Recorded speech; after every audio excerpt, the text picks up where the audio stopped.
시편 106번째 시간입니다. 오늘 말씀은 시편 97편 1절부터 12절 말씀입니다. 10절부터 12절 말씀을 합독하고 시편 97편 전체를 보도록 하겠습니다. 자, 그러면 시편 97편 10절부터 12절 말씀을 3절을 합독하도록 하겠습니다. 여호와를 사랑하는 너희여 악을 미워하라. 그가 그의 성도의 영혼을 보존하사 악인의 손에서 건지시느니라. 의인을 위하여 빛을 뿌리고 마음이 정직한 자를 위하여 기쁨을 뿌리시는도다. 의인이여 너희는 여호와로 말미암아 기뻐하며 그의 거룩한 이름에 감사할지어다. 아멘. 자, 시편 97편을 봅니다. 신정시 모음집 중에서 지금 세 번째 시라고 보시면 됩니다. 특별히 이 95편부터 100편까지가 신정시 모음집인데요. 그 중에 첫 번째 시인 95편이 하나님께서 택하신 백성을 향하여 여호와의 신정을, 여호와의 그 통치를 찬양하는 것을 촉구하는 시로 보면 되고요. 96편은 열방 만민을 향하여 여호와의 신정을 찬양할 것을 촉구하는 그런 시라고 보시면 됩니다. 그러면 이 오늘 97편은 뭐냐? 의인을 향하여 여호와의 신정을 찬양할 것을 촉구한 시라고 보시면 됩니다. 그리고 또 이렇게 볼 수 있습니다. 시편 95편이요. 인생이 하나님께 찬양과 경배를 드려야 할 이유에 초점을 맞추고 있습니다. 우리가 왜 하나님 여호와를 찬양해야 되느냐 여기에 맞췄다면요. 96편은 인생이 찬양을 받으시기에 합당한 하나님의 절대적인 것, 또 초월성, 또 공의성에 초점을 맞추고 있습니다. 그러면 이 97편은 뭐냐? 절대의와 공평으로 전 우주를 판단하시는 심판자로서의 하나님의 권능과 위엄에 초점을 딱 맞추고 있습니다.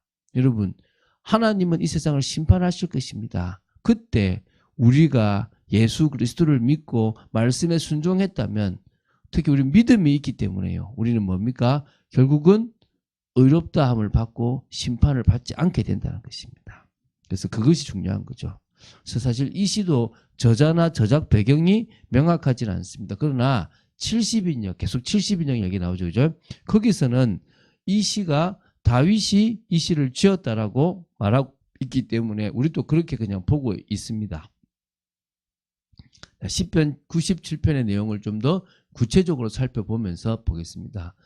다음에 시편을 할 경우에는 지금처럼은 하지 않을 것입니다. 지금은 여러분들이 시편 97편이 어떻게 구성됐다, 시편이 이렇게 나오는 그냥 일반적이고 보편적인 이야기를 합니다. 다음에 제가 만약에 이 시편을 하게 된다 그러면은 그때는 주관적인 입장에서 할 수 있을 것입니다.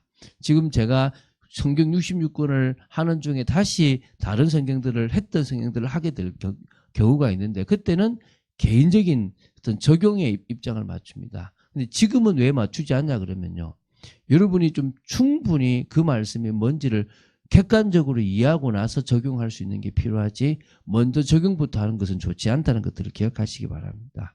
자, 그러면은 97편은 총 이렇게 네 부분으로 나눌 수가 있습니다. 총 네 부분으로 나눌 수가 있는데요.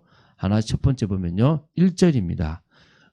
온 우주의 통치자이신 여호와 하나님을 찬양하도록 온 세상을 향하여 초청하고 있습니다. 보면요. 1절에 여호와께서 다스리나니 땅은 즐거워하며 허다한 섬은 기뻐할지어다 이럽니다.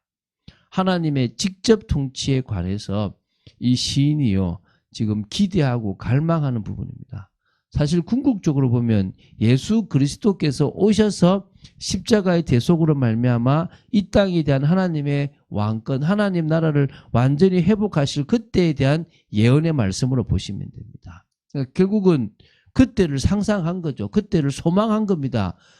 그냥 혼자 착각이 아니라 분명히 일어날 일입니다. 여호와께서 친히 다스리실 그때를 다시 기대하는 겁니다. 그래서요. 예언에 따라 예수 그리스도께서는 이 땅에 오셔서 십자가를 지심으로써 아담의 범죄 이후 이 땅의 공중권세 잡은 자, 특히 이 세상을 지배하던 악한 권세는 다 꺾어버렸고요. 인간의 죄와 사망의 권세까지 완전히 패하셨습니다. 그러므로 이 땅의 모든 피조물들까지 즐거워하며 기뻐하고 찬양할 때가 올 거라는 것입니다. 그 날이 속히 올 거라고 믿습니다. 2절부터 7절입니다. 여호와의 통치의 의로움과 절대적 권세를 선포하고 있고요. 여러 신들을 향하여 오히려 하나님을 경배하라고 얘기하고 있습니다. 그래서 오늘 우리가 오늘 우리가 이 부분에 대해서 좀 봐야 될 점이 있습니다. 그래서 여러 산들이죠. 산들을 향해서 그죠? 자, 제가 한번 보겠습니다. 이게 신들이네요. 신들이 여호와를 경배하라고 나옵니다. 자 보면요. 하나님께서는요. 당신의 피조물들을 통해서 당신의 능력을 드러내시고 계십니다. 다시 말하면요. 여기 나오는 뭐냐면 구름, 흑암, 또 불, 또 번개, 산들 이런 표현들이 나와요. 이걸 통해서 하나님의 살아계심을 드러내는데 특히 2절에 구름과 흑암이 그를 둘렀고라는 표현이 있습니다. 이것은 마치 시내산에서 하나님이 그 시내산에 강림하셨을 때 그때 하나님의 위엄을 표현한 것이 구름이 확 덮고 갑자기 어두워졌던 상황이거든요. 그때를 연상한 겁니다. 아무도 하나님 앞에 범접할 수 없는 위엄과 거룩함을 지니신 분이 하나님이시라는 것을 나타내 주고요. 동시에 하나님 자신과 그분의 행사가 매우 신비롭다는 것을 나타내 주기 위해서 이런 표현을 쓰십니다. 그러면서 의와 공평이 그의 보좌의 기초로다. 하나님은요 가장 공의로우세요. 하나님은 주관적인 분이 아니라 객관적이고 사실적인 분이시며 하나님은 당신의 법을 당신이 지키시는 공의로우신 분입니다. 그래서 3절에 있듯이 심판의 불이 하나님 앞에서 나와 사방의 대적들을 불사르는 겁니다. 하나님은 하나님을 대적하고 불의를 행하는 자들을 심판하시는 것입니다. 여러분들이 봤을 때 악이 잘 되는 것처럼 보일 때마다 늘 깨어 기도하시고 고백하십시오. 하나님이 살아계시기 때문에 분명히 모든 것을 심판하시고 우리에게 당신의 능력을 드러내실 때가 올 거라고 믿습니다. 이렇게 하시면 됩니다. 4절에 보면요. 하나님의 번개라는 말이 나와요. 여러분 성경에 보면 천둥이라고 할 때는요. 하나님의 음성에 가깝게 보고요. 번개라 볼 때는 하나님의 화살이나 창 이런 것에 비유되고 있습니다. 그래서 여호와의 번개, 하나님의 번개라고 하는 것은 그 현현에 갑자기 나타난 그런 부분을 나타낼 뿐만 아니라 온 세계를 밝혀서 은밀한 악행들까지 낱낱이 밝혀내시는 그런 부분을 암시한다고 보셔도 돼요. 한마디로 세계의 모든 것을 밝히 드러내시고 심판하시는 그런 하나님에 대해서 알려주십니다. 그러니까 세상이 그 앞에서 보고 떨 수밖에 없는 거죠. 5절을 보겠습니다.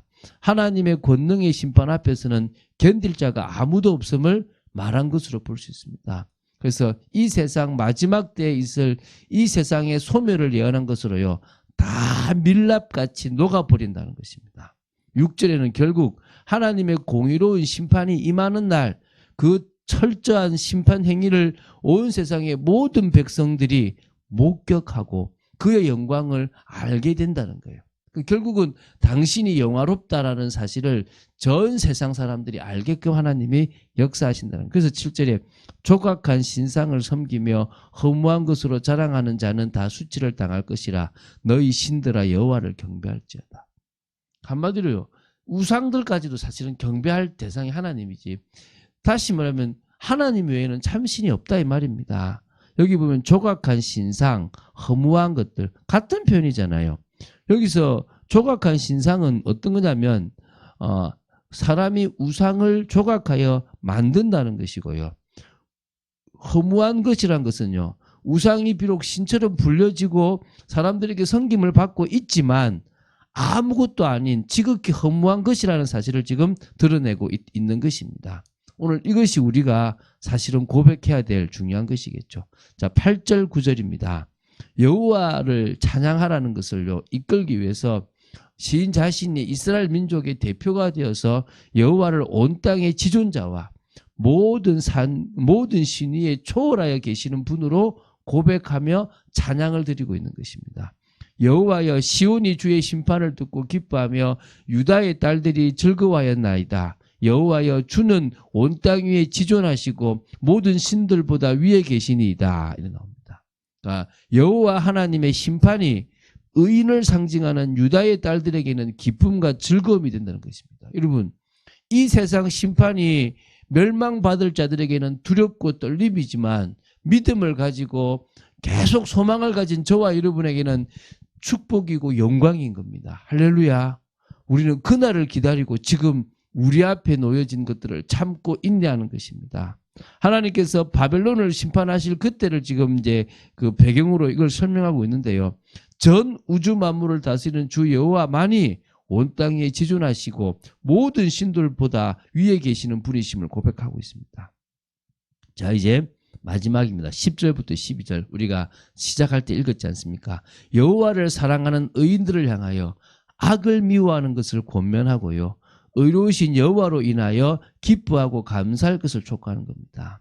그래서요. 여호와를 사랑하는 너희여 악을 미워하라. 그가 그의 성도의 영혼을 보존하사 악인의 손에서 건지시느니라. 여러분, 우리가 여호와의 사랑을 받았다는 것은 택함을 받았고 믿음을 가지고 있기 때문에 하나님은 우리가 악을 미워하여 정말 믿음의 삶을 살기 원하는 것입니다. 그럴 때 당신의 성도의 영혼을 보존하시는 것처럼 우리를 악인의 손에서 건져주실 줄로 믿습니다.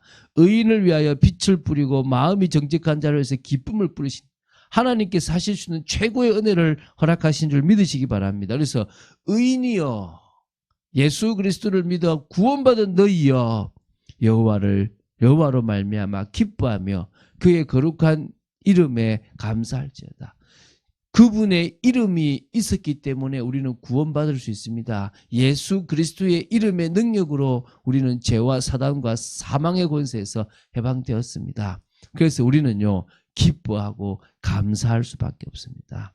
그래서 우리는 오늘 이 시를 통해서도요 여호와 하나님이 심판주고 완전한 분이기 때문에 우리는 믿음을 가지고 의의 자리, 의인으로서의 축복을 누려야 될 줄로 믿습니다. 이번 명절도 정말 의인으로서 불의한 자들을 놓고 기도하고 하나님의 나라를 이루는 그런 축복의 사람 되시기를 주 예수 그리스도 이름으로 축원드립니다. 주는 그리스도시요 살아계신 하나님의 아들이심을 고백합니다.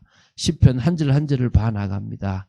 깊이 있게 볼 수 있도록 지켜주시고 은혜 가운데 있도록 지켜주시고 말씀 따라가는 축복 속에 있도록 지켜주시기를 간절히 소원합니다. 아버지 하나님, 저희들이 주님을 바라보고 은혜 속에 있는 삶을 기쁨과 감사함으로 살아가기 원하며 우리에게 주시는 그 하나님의 은혜, 세상은 심판받지만 그 심판이 우리에게는 새로운 은혜의 시작임을 또 축복의 시작임을 알기에 오늘도 믿음으로 고백합니다. 역사하여 주시옵소서. 주 예수 그리스도 이름으로 기도드립니다. 아멘.